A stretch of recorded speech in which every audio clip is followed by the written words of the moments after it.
In control and coordination, today we will discuss the structure of human brain. Brain, that is the main coordinating structure of the body. Brain and spinal cord, they form central nervous system. So just before coming to the brain, let us recall our previous knowledge that central nervous system, it is made up of brain and spinal cord. So this is the brain, this is present on the dorsal side, and then this is the spinal cord continued with the brain. So both of these, they form the central nervous system. Then peripheral nervous system, it consists of different nerves which arise from the brain. जो brain से arise होती हैं, they are known as the cranial nerve, and arise from the spinal cord, they are the spinal nerves. So nerves arising from the central nervous system and running to different parts, that forms the peripheral nervous system. So the central nervous system, it receives information from all the parts of the body and integrate it.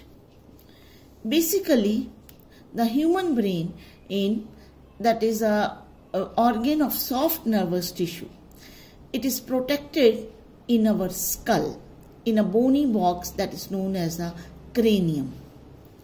Brain, it has three parts: forebrain, midbrain, and hindbrain. So depending upon their function, so this orange portion, the whole is forebrain, and this green one, that is a midbrain, and this pink one, that is the hindbrain. So basically we can divide it into three main parts. Forebrain, that is the main thinking part. It receives, और ये सबसे बड़ा भी होता है, it receives information, sensory impulses from various receptors. So different receptors से information आती है. And the brain, that is the main coordinating center in the human body, and it consists of forebrain, midbrain, and hindbrain. पहले हम सिर्फ forebrain के ऊपर आते हैं. This consists of cerebrum and olfactory lobes that we will see in the diagram. Forebrain, it is the main thinking part of the brain. It controls voluntary actions, control touch, smell, hearing, taste, sight, and different mental activity, thinking, learning, observation, judgment, memory, emotions, all these are controlled by the forebrain. Then midbrain, that controls involuntary actions and reflex movements of head, neck, and eyes. Hindbrain, that further consists of three parts: cerebellum, pons, and medulla. Cerebellum, it maintains equilibrium of the body. Pons, that control respiration, and medulla, that controls some involuntary activities, heartbeat, blood pressure, swallowing, coughing, sneezing, vomiting, etc. तो ये एक brief सा है जिसको हम one by one discuss करेंगे. पहले forebrain, in midbrain and हाइंडब्रेन के parts. Forebrain, that is very important. तो यहाँ पे ये सबसे बड़ा नजर आ रहा है. Here we see the surface is not smooth, it is highly convoluted, means कहीं ये उभरा हुआ है, ridges, and at some places there are grooves or depressions. तो this is important क्योंकि इस तरह का जो surface है with ridges and grooves, that increases the surface area. Surface part of this forebrain का सबसे बड़ा part होता है this cerebrum. This is a cerebrum.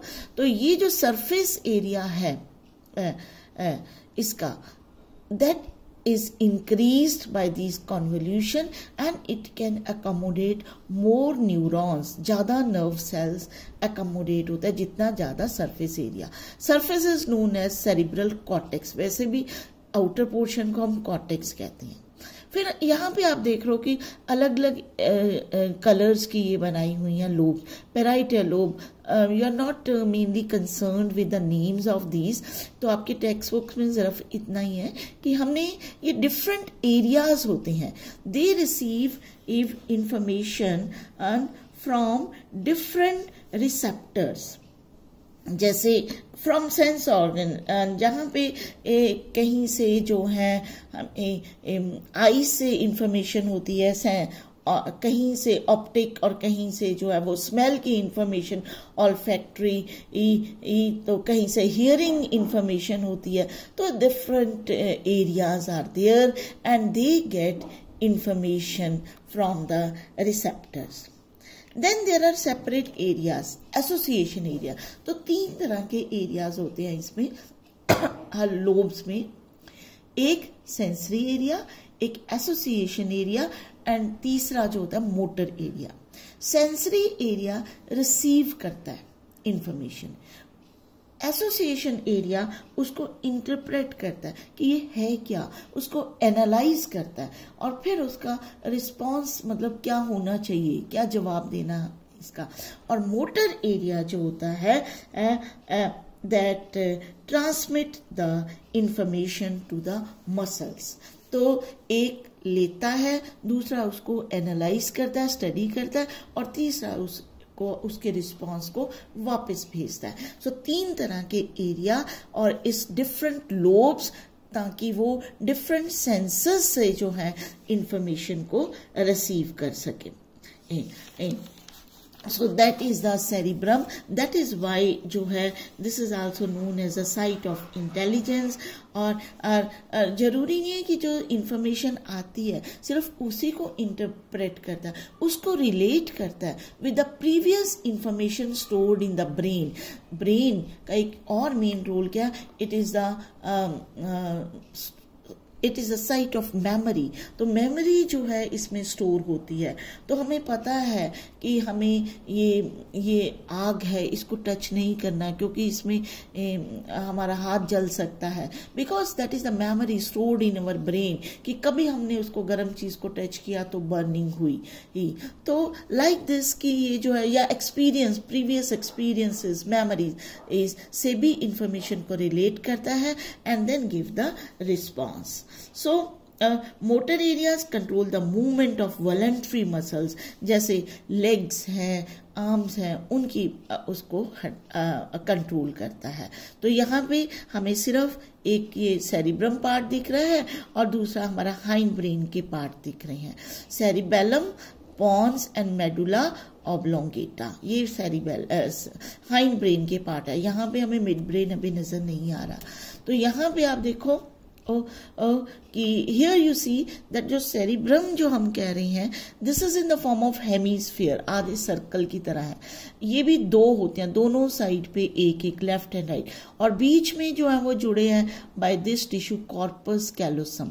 so इस टिश्यू से ये जुड़े होते हैं, ठीक है। so this is the mid brain and then hind brain. in the next it will be more clear। so cerebellum portion, again function हमने discuss कर लिया है इसका। 2 हाफ्स जो होते हैं they are cerebral hemisphere, communicate via corpus callosum and cerebral cortex outer region है जिसमें कॉन्वोल्यूशंस ज्यादा होती हैं। Then this is the mid brain, यहाँ पे ये मिड ब्रेन आपको नजर आ रहा है। And in the mid brain, in that is here it is a exact position located below the cerebral cortex and above the hind brain। तो hind brain के ऊपर और ये सेरिब्रल कॉर्टेक्स नीचे, ये मिड ब्रेन नजर आ रहा है। इसका मेन कंट्रोल है reflex movements of the body and hearing reflexes को कंट्रोल करता है। Then hind brain, hind brain जो है फर्स्ट उसमें भी हमें क्लियर हो गया था, जो पिंक पोर्शन था, और यहाँ पे भी तीनों पार्ट ये क्लियर है। This is the pons, medulla oblongata and cerebellum, ये 3 पार्ट है हाइंड ब्रेन के। ऊपर ये मिड ब्रेन और ये cerebrum, that is the fore brain का पार्ट। देन सेरिबेलम तो बिल्कुल सेरिब्रम की तरह ही पर इससे छोटा. It is also convoluted. It has 2 hemisphere, cerebellar hemisphere. Then pons and medulla oblongata part that is continued with the spinal cord. Then this performs different functions. एक बार हमने फिर से इसके functions हम इसके remind कर लेते हैं.